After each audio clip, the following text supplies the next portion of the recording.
Hi friends, మా husband vacation అయిపోయి తిరిగి సౌదీకి వెళ్ళిపోతున్నారు.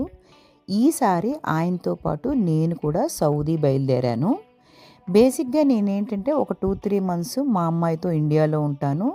ఆ తర్వాత ఇంకొక 2-3 మంత్స్ సౌదీలో మా హస్బెండ్ దగ్గర ఉంటూ ఉంటాను. అంటే ఇటు అటు తిరుగుతూ ఉంటానన్నమాట. మా అమ్మాయిని వదిలి సౌదీకి వెళ్తున్నప్పుడు మా అమ్మాయి గురించి బెంగపడ్డం, అలాగే సౌదీ నుంచి తిరిగి మా అమ్మాయి దగ్గరికి వెళ్తున్నప్పుడు మా హస్బెండ్ గురించి బెంగపడడం జరుగుతూనే ఉంటుందండి నాకు. లైఫ్ అంటే ఇంతే కదండి. బెంగళూరు నుంచి దమామ్కి 4.5 అవర్స్ జర్నీ. ఇలా ఏదో ఒకటి ఆలోచిస్తూ, అలాగే సౌదీకి వెళ్ళాక ఎలాంటి వీడియోస్ తీస్తే బాగుంటుంది అని ప్లాన్ చేస్తుండగానే దమామ్ అయితే సేఫ్గా రీచ్ అయిపోయాము.